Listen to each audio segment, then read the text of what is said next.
ಪಂಚಾಯಿತಿ ವಿಶೇಷ ಕಾರ್ಯಕ್ರಮಕ್ಕೆ ಸ್ವಾಗತ. ನಾನು ಹರಿಪ್ರಸಾದ್. ದಿನದ ಪ್ರಮುಖ ಸುದ್ದಿಗಳ ನಿಖರ ವರದಿ, ಯಾವುದೇ ಪಕ್ಷಪಾತವಿಲ್ಲದ ನೇರ ಮಾತು, ನಿಮ್ಮನ್ನು ದಾರಿ ತಪ್ಪಿಸದ ವಿಶ್ವಾಸಾರ್ಹ ವಿಶ್ಲೇಷಣೆ. ಇದುವೇ ನ್ಯೂಸ್ 18ನ ಪಂಚಾಯಿತಿ. ಬಸ್ ಪ್ರಯಾಣ ದರವನ್ನು ಏರಿಸಿರುವಂತಹ ಸರ್ಕಾರದ ವಿರುದ್ಧ ಜನರ ಸಿಟ್ಟು ಹೊರಬಿದ್ದಿದೆ. ಪ್ರತಿಪಕ್ಷ ಬಿಜೆಪಿ ಕೂಡ ಸರ್ಕಾರದ ವಿರುದ್ಧ ಕ್ಷಮಿಸಿ ಬಿಡಿ ಅಂತ ಕ್ಯಾಂಪೇನ್ ಅನ್ನು ಶುರು ಮಾಡಿದೆ.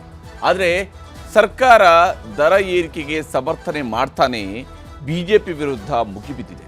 ಇದುವೇ ಇವತ್ತಿನ ಪಂಚಾಯಿತಿಯ ಮೊದಲ ಸುದ್ದಿ, ಟಿಕೆಟ್ ಫೈಟ್. ಬಸ್ ಟಿಕೆಟ್ ದರವನ್ನು %15 ಏರಿಸಿರುವಂತಹ ರಾಜ್ಯ ಸರ್ಕಾರದ ನಿರ್ಧಾರದ ವಿರುದ್ಧ ಇವತ್ತು ರಾಜ್ಯಾದ್ಯಂತ ಆಕ್ರೋಶ ವ್ಯಕ್ತವಾಗ್ತಾ ಇದೆ. ಜನರಲ್ಲಿದ್ದಂತಹ ಕೋಪದ ಬೆಂಕಿಗೆ ತುಪ್ಪ ಸುರಿಯುವಂತಹ ಪ್ರಯತ್ನವನ್ನು ಪ್ರತಿಪಕ್ಷ ಬಿಜೆಪಿ ಕೂಡ ಮಾಡಿದೆ. ಹೂಗಳನ್ನು ಕೊಟ್ಟು ಸಾಂತ್ವನ ಹೇಳ್ತಾನೆ, ಕ್ಷಮಿಸಿ ಬಿಡಿ ಅಂತ ಹೇಳ್ತಾನೆ ಹೊಸ ಸ್ವರೂಪದಲ್ಲಿ ಕ್ಯಾಂಪೇನನ್ನು ಶುರು ಮಾಡಿದಂಥವರು. ಆ ಕ್ಷಮಿಸಿ ಬಿಡಿ ಕ್ಯಾಂಪೇನು ಹೂ ಕೊಡ್ತಾ ಇದ್ದಂತಹ ಆರ್ ಅಶೋಕ್ ಅವರು ಪೊಲೀಸರ ಮೇಲೆ ಸಿಟ್ಟಾದಂತಹ ಪರಿಯನ್ನು ನೋಡಿದರೆ, ಈ ಸ್ವರೂಪದಲ್ಲೂ ನಮ್ಮ ನಾಯಕರುಗಳಾದಂಥವ್ರು ಇರ್ತಾರಾ, ಈ ಭಾಷೆಯನ್ನು ಬಳಕೆ ಮಾಡ್ತಾರಾ ಅನ್ನುವಂಥ ಪ್ರಶ್ನೆ ಇದ್ದೇ ಇದೆ. ಯಾಕಂದರೆ ಜವಾಬ್ದಾರಿಯುತ ಸ್ಥಾನಗಳಲ್ಲಿದ್ದಂಥವರ ಜವಾಬ್ದಾರಿ ದೊಡ್ಡದಿರುತ್ತೆ. ನಿಮ್ಮನ್ನು ನೋಡ್ಕೊಳ್ತೀನಿ ಅಂತ ಹೇಳ್ಕೊಂಡು ಸರ್ಕಾರಿ ನೌಕರರನ್ನು ಹೇಳುವಂತಹ ಸ್ವರೂಪ ಇದೆಯಲ್ಲ, ಇದು ಅತ್ಯಂತ ಕೆಟ್ಟದಾದಂತಹ ರಾಜಕೀಯದ ಪರಿಸ್ಥಿತಿ ಅನ್ನೋದೇ ಬೇರೇನೂ ಇಲ್ಲ. ಅದು ಒಂದು ಭಾಗ ಇರಲಿ. ಇನ್ನೊಂದು, ಜನ ವ್ಯಕ್ತಪಡಿಸ್ತಾ ಇರುವಂತಹ ಅಭಿಪ್ರಾಯ, ಇಲ್ಲಿ ದರ ಏರಿಕೆ ಯಾವ್ಯಾವ ಸ್ವರೂಪದಲ್ಲಿ ಆಗ್ತಾ ಹೋಗಿದೆ ಅನ್ನೋದ್ರ ಬಗ್ಗೆ ಜನ ಇದನ್ನು ಪ್ರತಿನಿತ್ಯ ಅನುಭವಿಸ್ತಾ ಇದ್ದಾರೆ. ಅವ್ರಿಗೆ ಈ ಹೊರೆ ಮತ್ತಷ್ಟು ಜಾಸ್ತಿ ಆಗ್ತಾ ಇರೋದು. ಅದಕ್ಕೆ ಜನ ಕೂಡ ಆಕ್ರೋಶ ವ್ಯಕ್ತಪಡಿಸ್ತಾ ಇದ್ದಾರೆ. ಸರ್ಕಾರ ತನ್ನದೇ ಧಾಟಿಯ ಸಮರ್ಥನೆಯನ್ನು ಕೊಡ್ತಿದೆ. ಬಿಜೆಪಿಯು ಕೂಡ ಇದಕ್ಕೆ ಕಾರಣ ಅಂತ ಸರ್ಕಾರ ಹೇಳ್ತಾ ಇದೆ. ಅದರ ಬಗ್ಗಿನ ಒಂದು ವಿವರವಾದಂತಹ ವರದಿಯನ್ನು ಇವತ್ತಿನ ಪಂಚಾಯಿತಿಯ ಮೊದಲ ಸುದ್ದಿಯಲ್ಲಿ ನಿಮಗೆ ತೋರಿಸ್ತೀನಿ. ಇನ್ನು ಇವತ್ತಿನ ಪಂಚಾಯಿತಿಯ ಎರಡನೇ ಸುದ್ದಿ, ಬೇಕಿದೆಯೇ ಹೆಸರು ಅಂತ. ವಿವಾದಗಳು ಸಿದ್ದರಾಮಯ್ಯನವ್ರನ್ನ ಹುಡುಕೊಂಡು ಹೋಗ್ತಾವೋ ಅಥವಾ ಸಿದ್ದರಾಮಯ್ಯನವರ ಆಪ್ತರ ವಿವಾದಗಳನ್ನು ಹುಡುಕೊಂಡು ಹೋಗಿ ಅದನ್ನು ಸಿದ್ದರಾಮಯ್ಯನವರ ತಲೆಗೆ ಕಟ್ತಾ ಇದ್ದಾರೋ ಗೊತ್ತಾಗ್ತಾ ಇಲ್ಲ. ಯಾಕಂದರೆ ಸಿದ್ದರಾಮಯ್ಯನವರ ಹೆಸರನ್ನು ಒಂದು ರಸ್ತೆಗೆ ಹೆಸರಿಡಬೇಕು ಅನ್ನುವಂಥ ತೀರ್ಮಾನವನ್ನು ಮಾಡಿದಾಗ ನಮ್ಮಲ್ಲಿ ಅನೇಕ ನಾಯಕರುಗಳ ಬಗ್ಗೆ ಅನೇಕ ರಸ್ತೆಗಳಿಗೆ ಹೆಸರಿಡುವಂಥದ್ದು, ಈ ನಾಮಕರಣ ಸಮಾರಂಭಗಳು ನಡೆಯುವಂಥದ್ದು ಬಹಳ ಕಾಮನ್. ನಮ್ಮಲ್ಲಿ ಅದು ನಡೀತಾ ಇರುತ್ತೆ. ಸಾಧಕರ ಹೆಸರುಗಳನ್ನು ಒಂದು ಕಡೆಯಲ್ಲಿ ಇಡ್ತಾರೆ, ಇನ್ನೊಂದು ಕಡೆ ರಾಜಕೀಯ ನಾಯಕರುಗಳ ಹೆಸರುಗಳನ್ನು ಕೂಡ ಇಟ್ಕೊಳ್ತಾ ಹೋಗ್ತಾರೆ. ಅದೆಲ್ಲವೂ ಇದ್ದೇ ಇರುತ್ತೆ. ಆದರೆ ಹೆಸರು ಇಡುವಂತಹ ಸಂದರ್ಭದಲ್ಲಿ ಯಾವ ನಿರ್ಧಾರವನ್ನು ಕೈಗೊಳ್ತಾರೋ ಪಬ್ಲಿಕ್ನಿಂದ, ಅಂದರೆ ಸಾರ್ವಜನಿಕರಿಂದ ಅಬ್ಜೆಕ್ಷನ್ಸನ್ನು, ಆಕ್ಷೇಪಣೆಗಳನ್ನು ಸಲ್ಲಿಸೋದಕ್ಕೆ ಕಾಲಾವಕಾಶ ಕೊಡುವಂಥದ್ದು ಇದ್ದೇ ಇರುತ್ತೆ, ಅದು ನಿಯಮಗಳ ಪ್ರಕಾರ. ಆದರೆ ಆಕ್ಷೇಪಣೆಗೆ ಮುಂಚಿತವಾಗಿ ತಾವು ತೆಗೆದುಕೊಂಡಿರುವ ನಿರ್ಧಾರ ಸರಿ ಇದೆಯೋ ಸರಿ ಇಲ್ವೋ ಅನ್ನೋಂಥ ಸ್ಥಿತಿಯಲ್ಲೂ ಕೂಡ ಆಡಳಿತ ನಡೆಸೋರು ಇಲ್ಲದೇ ಹೋದರೆ, ಮೈಸೂರು ನಗರ ಪಾಲಿಕೆಯವರು ಇಲ್ಲದೇ ಹೋದರೆ, ಅಥವಾ ಶಾಸಕರುಗಳು ತಮಗೆ ಖುಷಿಪಡಿಸೋದಕ್ಕೆ, ತಮ್ಮ ನಾಯಕರನ್ನು ಖುಷಿಪಡಿಸೋದಕ್ಕೆ ಒಂದು ರಸ್ತೆಗೆ ಹೆಸರಿಡೋಣ ಅಂತ ತಿಳ್ಕೊಂಡು ಹೊರಟ್ರೆ ಏನು ಆಗಬಹುದು, ಅದು ಈಗ ಮೈಸೂರಿನಲ್ಲಿ ಆಗ್ತಾ ಇದೆ. ಆ ಸ್ವರೂಪದಲ್ಲಿ, ಈ ಸ್ವರೂಪದಲ್ಲೂ ಕೂಡ ಅಂದರೆ ಓಕೆ, ಸಿದ್ದರಾಮಯ್ಯನವರ ಹೆಸರನ್ನು ಒಂದು ರಸ್ತೆಗೆ ಇಟ್ಟರು, ಎಲ್ಲರೂ ಕೂಡ ಒಪ್ಕೊಂಡ್ರು, ಖುಷಿಯಾಗಿ ಬಂದರು, ಇನಾಗ್ರೇಟ್ ಮಾಡಿದ್ರು, ಮುಗೀತು. ಹಾಗೆ ಆಗಿರಬೇಕಾಗಿರ್ತಿತ್ತು. ಆದರೆ ವಿವಾದವನ್ನು ಮೈಮೇಲೆ ಎಳೆದುಕೊಳ್ಳದೇ ಇದ್ದರೆ ಸಮಾಧಾನವೇ ಇಲ್ವೇನೋ ಅನ್ನುವಂತಹ ಸ್ವರೂಪದಲ್ಲಿ ಸಾಗಿರುವಂಥದ್ದು ಈ ರಸ್ತೆ ನಾಮಕರಣದ ಸಮಾರಂಭ. ರಸ್ತೆ ನಾಮಕರಣಕ್ಕೆ ಬೇಕಾದಂತಹ ಕಾರ್ಯಕ್ರಮ ನಡೀತಾ ಇದೆ. ಅದರ ಬಗ್ಗಿನ ವಿವರಣೆಯನ್ನು ನಿಮಗೆ ಕೊಡ್ತೀನಿ. ಹಾಗೆಯೇ ಪ್ರತಾಪ್ ಸಿಂಹ ಅವರು ಒಂದು ದಿವಸ ಒಂದು ಮಾತನ್ನು ಹೇಳಿದರೆ ಸಡನ್ನಾಗಿ ಈಗ ಬದಲಾಗಿದ್ದು ಯಾಕೆ ಅನ್ನೋದನ್ನು ಕೂಡ ನಿಮಗೆ ವಿವರಿಸುವಂತಹ ಪ್ರಯತ್ನವನ್ನು ಮಾಡ್ತೀನಿ. ಈಗ ಮೊದಲ ಸುದ್ದಿಯ ಕಡೆಗೆ ಹೋಗೋಣ. ಟಿಕೆಟ್ ಫೈಟ್ ಬಹಳ ಜೋರಾಗಿ ಸಾಗ್ತಾ ಇರುವಂಥದ್ದು. ಜನರ ನಡುವೆ ಇರುವಂಥ ಆಕ್ರೋಶ ಒಂದು ಭಾಗ, ಆದರೆ ಪ್ರತಿಪಕ್ಷದವರು ನಡೆಸ್ತಾ ಇರುವಂಥ ಹೋರಾಟ ಮತ್ತೊಂದು ಭಾಗ. ಆಡಳಿತ ಪಕ್ಷದವರು ಅಥವಾ ಸರ್ಕಾರದ ಕಡೆಯಿಂದ ಸಿಗ್ತಾ ಇರುವಂಥ ಸಮರ್ಥನೆಯೂ ಕೂಡ ಅಷ್ಟೇ ಗಮನಾರ್ಹವಾಗಿರುತ್ತದೆ. ಅದರ ಬಗ್ಗೆ ವರದಿ ನಿಮಗೆ ತೋರಿಸ್ತೀವಿ.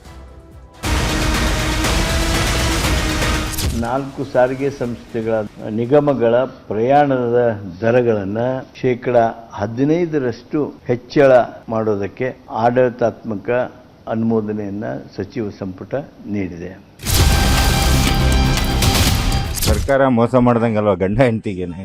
ಇಲ್ಲಿ ನಮಗೆ ಫ್ರೀ ಮಾಡಿದ್ದಾರೆ ಅಂತ ಗಂಡಸರ ಮೇಲೆ ಹೊರೆ ಬರ್ತೈತದೆ. ನಂಬಿಕೆಗೆ ದ್ರೋಹ ಬಗ್ದಂತ ಸರ್ಕಾರ ಇದು. ನನ್ನ ಹೆಂಡತಿಗೆ ಫ್ರೀ ಅಂತ ನನಗೆ ಡಬಲ್ ಮಾಡಿದ್ರೆ ನಮ್ಮನೆ ದುಡ್ಡೇ ಖರ್ಚಾಗೋದು. ನೀವು ಮಾಡಿದ್ದೇನು ಅಭಿವೃದ್ಧಿ ಒಂದು ಬಿಟ್ಟು ತಲೆ ಬೋಡಿಸೋ ಕೆಲಸ ಮಾಡ್ತಾ ಇದ್ದೀವಿ. ಬಿಜೆಪಿಯವರಿಗೆ 5,900 ಕೋಟಿ ಸಾಲ ಯಾಕಿಟ್ರಪ್ಪ ಅಂತ ಒಂದು ಪ್ರಶ್ನೆ ಕೇಳ್ತೀನಿ. ಸಾರಿಗೆ ಬಸ್ಗಳಲ್ಲಿ ಓಡಾಡುವವರಿಗೆ ರಾಜ್ಯ ಸರ್ಕಾರ ಶಾಕ್ ಕೊಟ್ಟಿದೆ. ಗಂಡಸರ ಜೇಬಿಗೆ ಕತ್ತರಿ ಹಾಕಿದೆ. ಕೆಎಸ್ಆರ್ಟಿಸಿ, ಬಿಎಂಟಿಸಿ, ಕಲ್ಯಾಣ ಕರ್ನಾಟಕ ಸಾರಿಗೆ ಹಾಗೂ ವಾಯುವ್ಯ ಕರ್ನಾಟಕ ಸಾರಿಗೆ ಪ್ರಯಾಣ ದರವನ್ನ 15% ಹೆಚ್ಚಿಸಿದೆ ರಾಜ್ಯ ಸರ್ಕಾರ. ಸರ್ಕಾರ ಹೀಗೆ ಬೆಲೆ ಏರಿಕೆ ಅನ್ನುತ್ತಲೇ ಜನರು ಹಿಡಿಶಾಪ ಹಾಕಲು ಶುರು ಮಾಡೇ ಬಿಟ್ರು. ಈಗಲೇ ಹೊರೆ ಆಗಿದೆ ಜನಕ್ಕೆ. ಸಾಮಾನ್ಯ ನನಗೆ ತುಂಬಾನೇ ತೊಂದರೆ ಆಗುತ್ತೆ. ಬೇಡ ಸರ್, ಎಲ್ಲರಿಗೂ ಒಂದೇ ಮಾಡ್ಲಿ. ಈಗ ನಮಗೆ ಹೆಚ್ಚಿಗೆ ಮಾಡ್ತಾನೆ, ಅಲ್ಲಿ 108 ಕೀಳ್ತಾನೆ, ಅಲ್ಲಿಂದ ಹೆಚ್ಚಿಗೆ ಎಣ್ಣೆ ರೇಟ್ ಹೆಚ್ಚಿಗೆ, ಬೇಳೆ ರೇಟ್ ಹೆಚ್ಚಿಗೆ, ಏನ್ ತಿನ್ನೋದು, ಮಣ್ಣ ತಿನ್ನೋದು.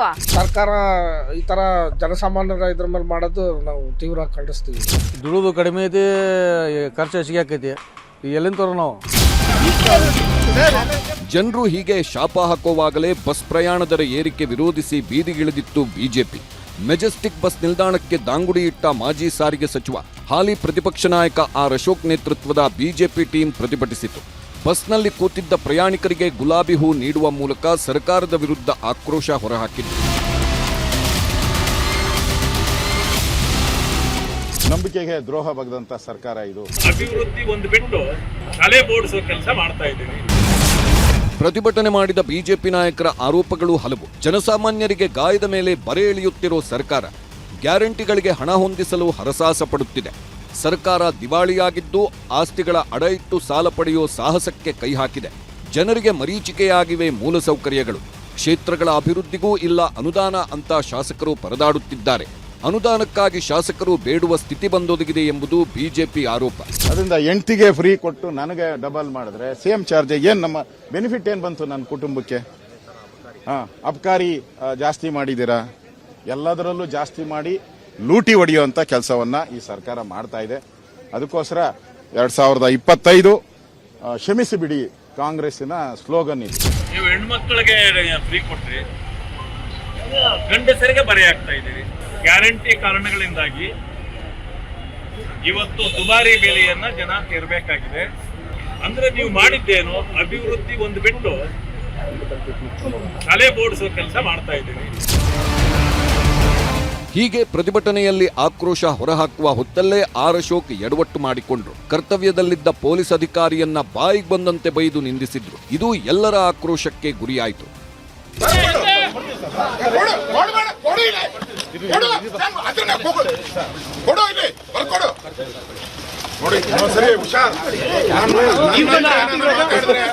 ನೀನು ದೌರ್ಜನ್ಯ ಮಾಡಿದ್ರೆ, ಪೊಲೀಸ್ ದೌರ್ಜನ್ಯ ಮಾಡಿ ನನ್ನ ತಳ್ಳೋದು ಮಾಡೋದು ಮಾಡಿದ್ರೆ ಹುಷಾರ್. ನೀನ್ ಮಾಡ್ತಾ ಇದ್ದೆ ಅದೇ ಕೆಲಸ.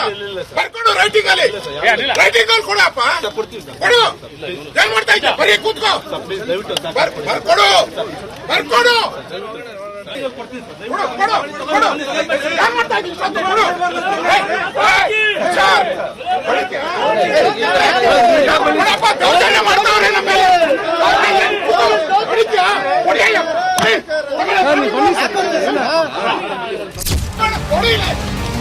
ಇದು ಕಾಂಗ್ರೆಸ್ ಸರ್ಕಾರ ಈಗ ಇರಬಹುದು, ಮುಂದೆ ನಮ್ಮ ಸರ್ಕಾರ ಬರುತ್ತೆ, ನಿಮ್ಮೆಲ್ಲರ ಹೆಸರು ಬರೆದಿಟ್ಟುಕೊಂಡು ಕ್ರಮ ಕೈಗೊಳ್ಳುತ್ತೇವೆ ಎಂದು ಧಮಕಿ ಹಾಕಿದ್ರು ಆರ್ ಅಶೋಕ್.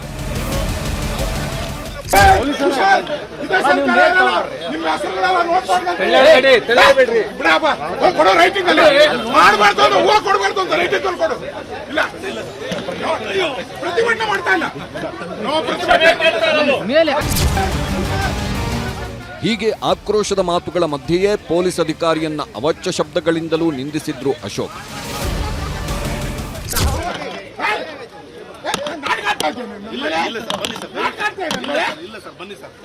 ಅಪೋಸಿಷನ್ ಲೀಡರು ಮುಟ್ಟಿದ್ರು ಹುಷಾರಿ. ಜನ್ಮದಲ್ಲಿ ನೆನ್ಪಿಟ್ಕೋಬೇಕು, ಹಂಗ್ ಮಾಡ್ತೀನಿ. ಜನ್ಮದಲ್ಲಿ ನೆನ್ಪಿಟ್ಕೋಬೇಕು. ಹೀಗೆ ಆರ್ ಅಶೋಕ್ ಟೀಮ್ ಸರ್ಕಾರದ ವಿರುದ್ಧ ಮುಗಿಬಿದ್ದಿರುವಾಗಲೇ ಸಾರಿಗೆ ಸಚಿವ ರಾಮಲಿಂಗಾರೆಡ್ಡಿ ಹಳೆ ಲೆಕ್ಕ ಕೊಟ್ಟು ತಿರುಗೇಟು ನೀಡಿದ್ರು. ಬಿಜೆಪಿ ಸರ್ಕಾರ ಇದ್ದಾಗ ಸಾರಿಗೆ ಇಲಾಖೆ ಮೇಲೆ 5,900 ಕೋಟಿ ಸಾಲ ಹೊರಿಸಿ ಹೋಗಿದ್ರು. ಆ 5,900 ಕೋಟಿ ಹೊರೆ ಕಾಂಗ್ರೆಸ್ ಸರ್ಕಾರದ ಮೇಲೆ ಬಿದ್ದಿದೆ. 2020 ಜನವರಿ 26ರಂದು ಬಿಜೆಪಿ ಸರ್ಕಾರ ಟಿಕೆಟ್ ದರ ಏರಿಕೆ ಮಾಡಿತ್ತು. ಯಡಿಯೂರಪ್ಪ ಸಿಎಂ ಆಗಿದ್ದಾಗ 12% ಏರಿಕೆ ಮಾಡಿದ್ರು. ಆಗ ಡೀಸೆಲ್ ಪ್ರತಿದಿನಕ್ಕೆ 9 ಕೋಟಿ ಖರ್ಚು ಆಗ್ತಿತ್ತು. ಈಗ ಡೀಸೆಲ್ ಬೆಲೆ ಹೆಚ್ಚಾಗಿದೆ, 13 ಕೋಟಿ ಖರ್ಚಾಗ್ತಿದೆ. ಒಂದು ದಿನಕ್ಕೆ ಹೆಚ್ಚುವರಿ 4 ಕೋಟಿ ಖರ್ಚಾಗ್ತಿದೆ.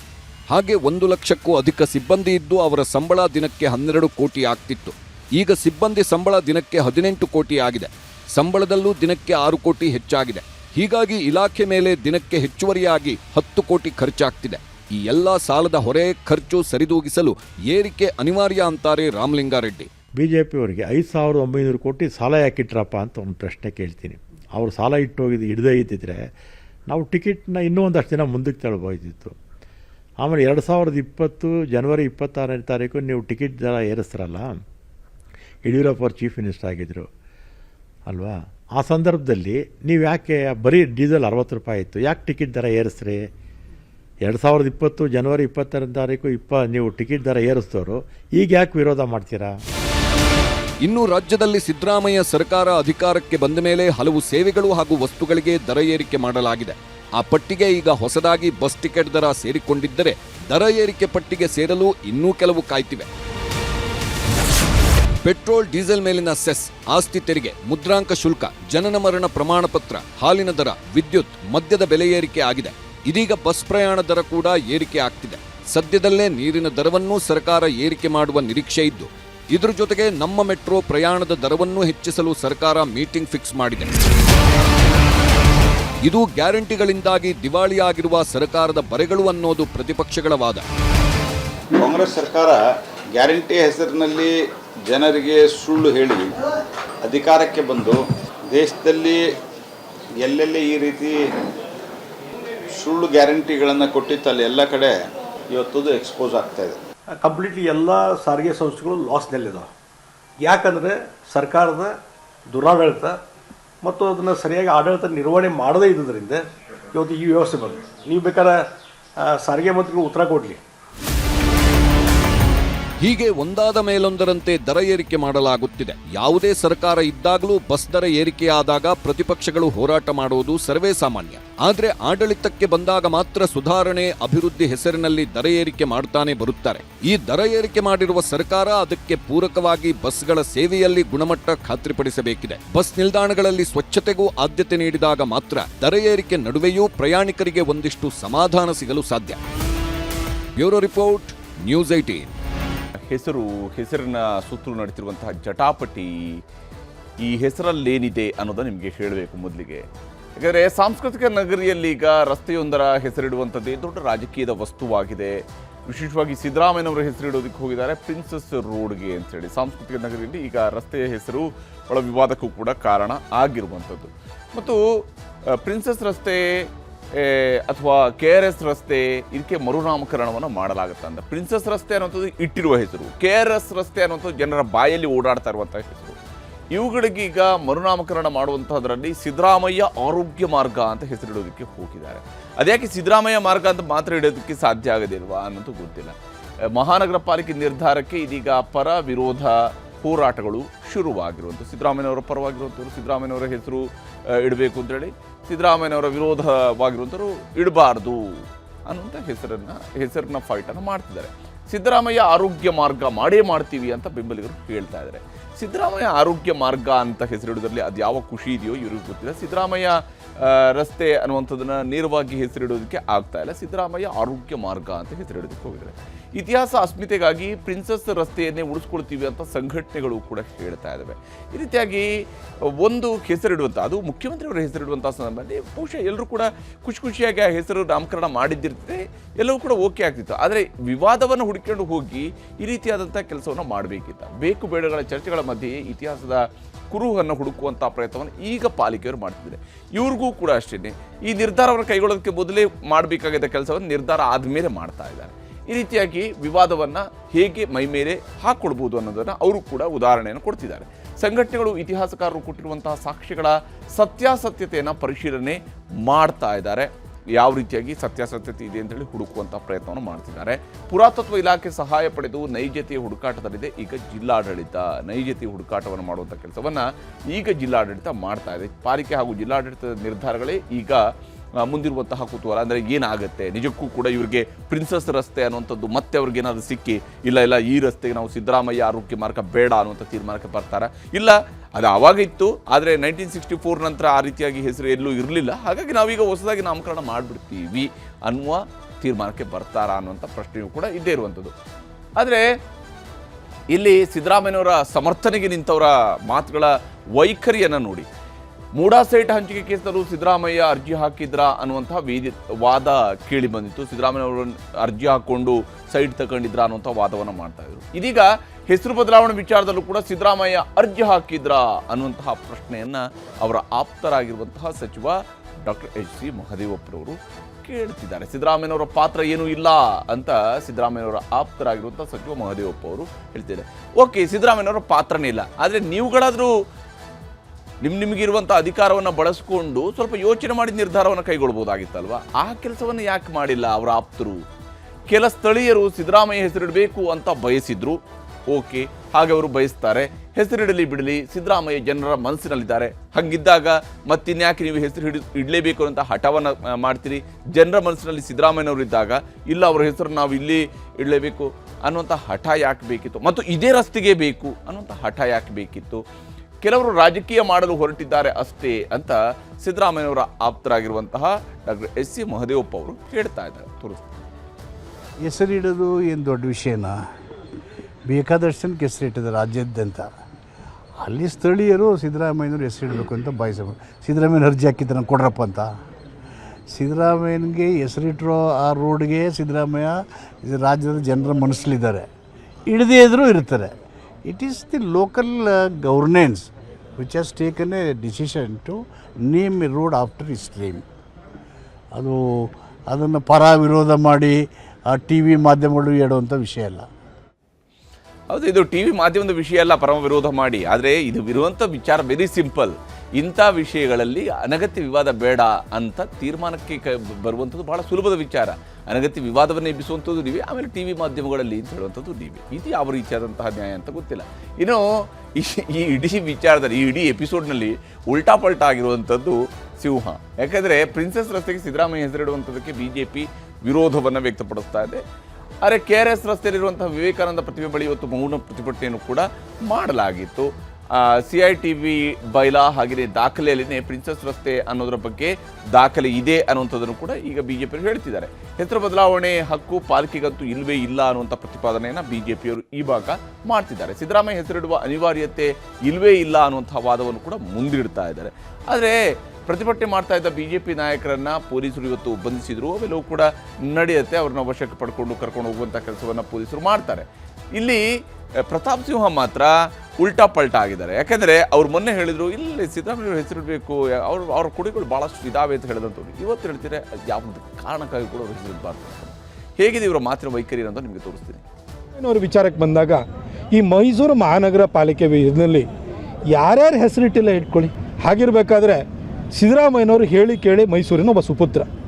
ನಾವು ಅವರು ಸೈದ್ಧಾಂತಿಕವಾಗಿ ರಾಜಕೀಯವಾಗಿ ಭಿನ್ನ ಪಕ್ಷದಲ್ಲಿರ್ಬೋದು, ಆದರೆ ಅವರು ಮೈಸೂರಿನ ಸುಪುತ್ರ.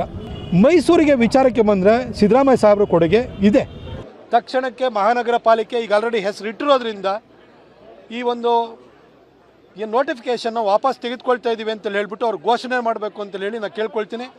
ಹಾಗೆ ಸಿದ್ದರಾಮಯ್ಯ ಸಾಹೇಬ್ರಿಗೂ ನಾನು ಹೇಳಲಿಕ್ಕೆ ಬಯಸ್ತೀನಿ, ಈ ಒಂದು ಮೈಸೂರು ಸಂಸ್ಥಾನದಲ್ಲಿ ಇರುವಂಥದ್ದೆಲ್ಲ ಮಹಾರಾಜರ ಕುರುಹುಗಳು, ಮಹಾರಾಜರ ಕಾಲದಲ್ಲೇ ಇಟ್ಟಿರುವಂಥ ಹೆಸರನ್ನು ಬದಲಾಯಿಸುವಂತಹ ಕೆಲಸಕ್ಕೆ ಹೋಗಬೇಡಿ.